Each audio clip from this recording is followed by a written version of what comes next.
He was written as a deep-dyed, snarling villain, and he bored the out of me, because there's no longevity in deep-dyed, snarling villainy. And already I started to plan what I was going to do about that. Irwin not only allowed me to do that, but one day said, do more. And I did. And the rest, as we say, is history. On October 23rd, 2025, June Lockhart died peacefully in her Santa Monica home, surrounded by her daughter and granddaughter. She was 100 years old, and she was the last surviving adult member of the Robinson family from Lost in Space. Her passing closed a chapter that had already been closing for decades, one actor at a time, one funeral at a time, until only 3 people remained who could say, from memory, what it actually felt like to be trapped on a Hollywood soundstage pretending to be trapped in outer space. This is the story of what happened to that cast once the cameras stopped rolling. Some of it is funny, some of it is genuinely sad. All of it says something about how television used to treat the people who made it unforgettable, and about the strange, stubborn loyalty that grew between a handful of actors who never expected to still be talking about each other 60 years later, be why the time Lockhart passed. Only 3 of the original Robinson children remained. Bill Mumy, who played the boy genius Will Robinson from age 10 through 14, Angela Cartwright, who played his older sister Penny, and Marta Kristen, who played the eldest daughter, Judy. Mumy had turned 72 that year. Cartwright had turned 73. Kristen had passed 80. What's remarkable is not just that they survived, but that they never really left each other's orbit. In March 2026, Mumy posted a photo of the 3 of them together, joking that Judy, Penny, and Will have been spotted together on Earth again. It read like a throwaway joke, but it wasn't really a joke at all. It was proof that 60 years after a canceled television show stopped paying them, 3 people who grew up together on a fake spaceship were still choosing to be in each other's lives. That kind of loyalty doesn't happen by accident. And if you look closely at what happened behind the scenes of Lost in Space, you start to understand why it mattered so much to them to hold on to each other. Before Lockhart, the cast had already lost most of its center. Mark Goddard, who played the ship's pilot Don West, died of pulmonary fibrosis in October 2023 at 87. Jonathan Harris, the man who turned a minor villain into the most famous character on the show, died in 2002, 3 days shy of his 88th birthday. Bob May, the man who spent 3 years sweating inside the robot costume, died in 2009. Dick Tufeld, who provided the robot's voice, died in 2012. And Guy Williams, the show's original leading man, died alone in Argentina in 1989, a story so strange it deserves its own telling. To understand why this cast stayed close for 6 decades, you have to understand what they went through together. Starting with a man who quietly stole the entire show out from under everyone else's feet. Jonathan Harris was not born Jonathan Harris. He was born in a tenement building in the Bronx to Russian immigrant parents, and by his own account, he grew up speaking rough street slang that had nothing to do with the polished, faintly aristocratic voice the world would eventually come to know. Somewhere along the way, as a teenager, he decided the person he wanted to become had almost nothing to do with the person his neighborhood expected him to be. He changed his last name from Karasukin to Harris against his father's wishes, trained as a pharmacist he never practiced as, and essentially invented a theatrical resume for himself out of sheer will. It worked. He built a real career on Broadway, in over 100 stage productions and on television anthology series like The Twilight Zone. When producer Irwin Allen offered him the role of Dr. Zachary Smith on Lost in Space, Harris read the part and recognized the trap. As written, Smith was a cold, unsympathetic saboteur, a man who murders a security guard and the pilot and reprograms the ship's robot to kill the Robinson family in their sleep. The character was designed to be dispatched within the first handful of episodes. Harris understood correctly that a role built to disappear after 5 episodes wasn't a real job, so he started quietly rewriting it. He would show up to table reads with pages of new dialogue he'd written the night before, telling castmates he'd reworked the scene. Bill Mumy, a child actor at the time, later described watching this happen with something close to awe. Harris wasn't just changing lines. He was restructuring entire scenes so that every beat led back to Smith. The theatrical cowardice, the wailing about his aching back, and above all the constant stream of inventive insults hurled at the robot, bubble-headed booby, nickel-plated nincompoop. bellicose bumpkin. None of that existed in Irwin Allen's original conception. Harris built it himself, night after night, and justified it with an internal logic that actually made sense. The robot suspected Smith's schemes, so Smith had to keep attacking it to protect himself. Every insult was self-defense dressed up as comedy. It worked almost immediately. Within months, the show was receiving hundreds of fan letters a month specifically about Dr. Smith. Irwin Allen, whatever his private feelings about losing creative control of the character, wasn't foolish enough to fight it. He later admitted publicly that Smith hadn't been built as a comic figure, but that Harris had essentially dictated what the character became. Harris negotiated a special guest star credit that appeared on every single episode of the series, reportedly one of the earliest uses of that billing arrangement on American television. But there was a cost, and it landed squarely on the man the show had actually been built around. Guy Williams arrived on Lost in Space as a legitimate star. For years, playing Zorro for Disney had made him one of the most recognizable faces on American television, and the merchandise from that role alone had reportedly generated millions of dollars.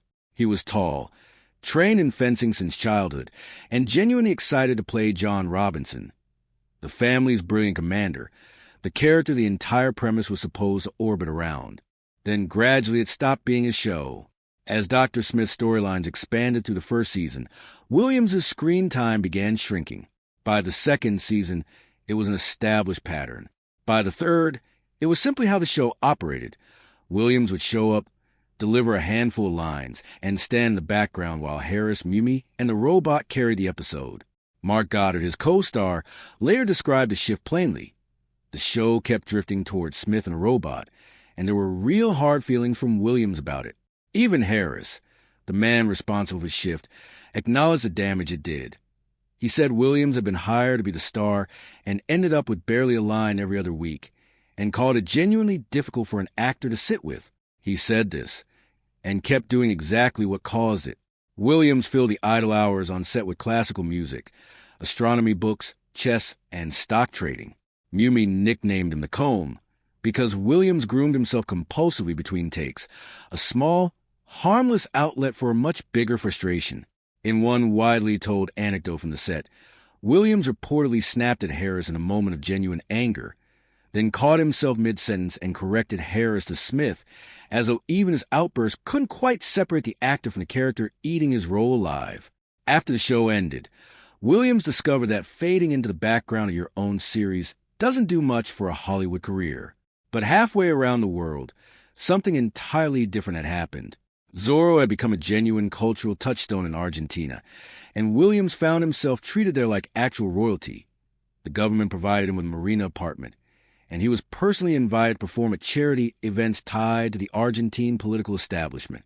He spent his final 2 decades living in Buenos Aires, adored in a way his home industry had stopped offering him. On May 6, 1989, police entered his Buenos Aires apartment after friends reported that they hadn't heard from him. They found him dead of a ruptured brain aneurysm, alone, roughly a week after it happened. This was an era before cell phones, and he had been living by himself. He was 65. Bill Mumi later said simply that once the show ended, he never saw Guy Williams again. Not once.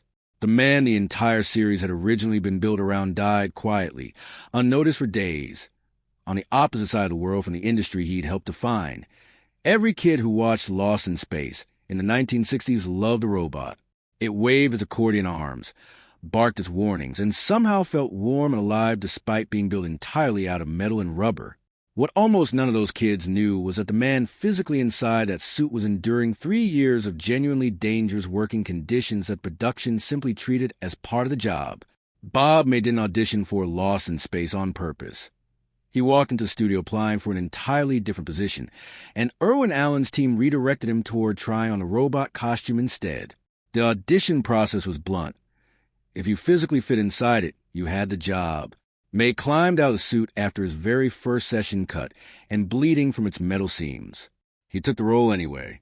The costume weighed roughly 200 pounds, and under studio lighting the interior became, in May's own later description, something like a combination sauna and jacuzzi. It was nearly airtight. Across the show's run, He reportedly passed out inside it from lack of oxygen on at least 2 occasions, his eyes rolling back before crew members even realized something was wrong. And the production's practical response, more than once, was that there wasn't time to stop filming. May was also a habitual smoker, and he would light cigarettes inside the suit between takes. June Lockhart recalled watching smoke curl out through the robot's seams and finding it quietly funny. According to well-worn set legend, Irwin Allen once spotted smoke rising from the apparently unoccupied robot between scenes, briefly panicked that the costume was on fire, and, once he realized it was just made on a smoke break, reportedly decided that whenever a script called for the robot to emit smoke, May should simply provide it himself. Despite performing virtually every physical gesture that made the character beloved, May was never credited on screen during the show's original 3-season run. That absence of credit had real financial consequences. Lower pay, and dramatically reduced residuals as the show grew into a global syndication phenomenon over the following decades. By the time Lost in Space had become a franchise generating real licensing revenue, May and his wife Judith were living in a mobile home park in the San Fernando Valley. In November 2008, the Sayre fire destroyed their home. 2 months later, May died of congestive heart failure at 69. What defined his final years wasn't bitterness. It was generosity. He became a beloved fixture on the science fiction convention circuit, known for staying at his signing table until literally every fan waiting in line had their moment with him, no matter how long that took. A man the industry had made invisible for 3 straight years spent his last years making absolutely sure no fan in front of him ever felt that way. Before there was a robot, before there was Dr. Smith, before a single rubber-suited alien walked across a soundstage, Irwin Allen made something completely different. And by most accounts, it was the best work of his career. The original Lost in Space pilot, titled No Place to Hide, was filmed in late 1964 on a budget of roughly $600,000, making it the most expensive television pilot produced up to that point. Allen assembled serious talent behind the camera, including a 3-time Academy Award-winning cinematographer, and financed the project with backing that reportedly included CBS, 20th Century Fox, and even celebrity investors like Red Skelton and Groucho Marx. The story it told was straightforward and entirely dramatic. The Robinson family, both parents holding doctorates, launches toward Alpha Centauri, gets knocked off course by a meteor storm, and crash lands on an alien world where they have to survive using intelligence and cooperation. There was no comic villain, no robot, no internal sabotage plot.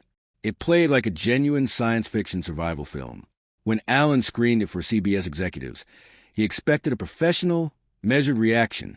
Instead, they loved it enough to buy the series on the spot, and then immediately demanded changes. They wanted a recurring antagonist who could generate a new conflict every week without inventing a new external threat from scratch each time. Allen reportedly floated the idea of a Ming the Merciless-style villain. His story editor pushed towards something closer to a Long John Silver archetype. What they landed on was Dr. Zachary Smith. CBS also insisted on adding a robot. The ship was redesigned, and the original, more serious pilot was shelved.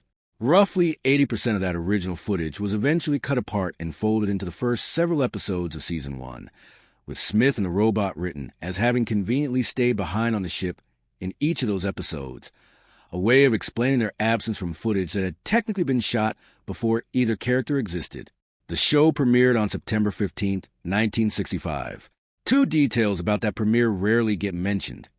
The interior Jupiter 2 set reportedly cost more to build than any other standing television set of its era, and the show's theme music was composed by a 24-year-old named Johnny Williams, who would later become far better known simply as John Williams, composer of the scores for Star Wars, Jaws, and Indiana Jones. The relationship between Lost in Space and Star Trek gets remembered today as a rivalry between equals, but the ratings tell a different story. Lost in Space consistently landed in the low to mid-30s in the weekly Nielsen rankings. Star Trek, which is now remembered as a defining science fiction show of the decade, never cracked much higher than around 50th during its original run. The show fans revere today as a classic was, in its own moment, losing the ratings battle every single week. The 2 shows were connected before either one existed. Gene Roddenberry pitched Star Trek to CBS, and one executive questioned him closely about his production plans. because CBS was already developing Lost in Space and had no intention of greenlighting a second competing science fiction series. CBS passed. Roddenberry took the concept to NBC instead, and the two shows spent the next 3 seasons competing for the same audience without ever sharing a time slot. One of the funnier artifacts of that rivalry involves a pair of ears. During the show's 3rd season, the Lost in Space makeup team needed a pointy-eared alien character on a tight budget and even tighter schedule. Their solution was simple and a little cheeky. They borrowed the actual molds used to create Spock's ears on Star Trek, repainted them, and used them for their own alien character. Devoted Star Trek fans noticed immediately and accused the rival show of plagiarism. The real explanation was much less dramatic. Makeup artists on both productions were close friends who regularly shared resources to survive impossible network deadlines. Behind the scenes, an entirely unexpected relationship was developing between 2 of the child actors. Angela Cartwright was 13 when filming began. Bill Mumy was 10. They effectively grew up together on that soundstage, tutored side by side in the studio school, sharing lunches and running lines for years. Mumy has described her as his first genuine love, and once he was old enough to drive, he made a point of asking her on a proper date rather than treating their closeness as something automatic. They were briefly engaged in the early 1970s before deciding, mutually and without resentment, to end the relationship. 2 people who had essentially grown up as a couple, choosing to become themselves separately. What lasted was a friendship. For more than 50 years, Cartwright and Mumy remained genuinely close, not out of nostalgia, but out of real, ongoing affection, co-authoring books together, appearing at conventions side by side, and as recently as early 2026 being photographed laughing together with Marta Kristen. And then there's Mumy's other secret. While spending his workdays fighting alien threats on a rival show, he was going home most evenings to watch Star Trek, and by his own admission was a genuine, committed fan of the show throughout its entire original run. Decades later, he made that allegiance official, appearing in an episode of Star Trek Deep Space Nine as a Starfleet officer who dies in the line of duty, a role the producers reportedly enjoyed casting specifically because it meant killing off the actor who once played Will Robinson. The rivalry between the 2 men most responsible for these shows ended in an oddly poetic coincidence. Irwin Allen died on November 2nd, 1991. Gene Roddenberry had died just 9 days earlier on October 24th. The 2 producers who had spent their careers quietly competing for the same slice of the American imagination left the world within 2 weeks of each other. The end of Lost in Space is one of the more instructive stories in television history about how the industry treats the people who build its most beloved shows. The series ran for 83 episodes across 3 seasons and never received a proper finale. The Robinsons were never rescued. They never made it to Alpha Centauri. They never came home. The final episode filmed simply ended with the family still stranded, with the cast genuinely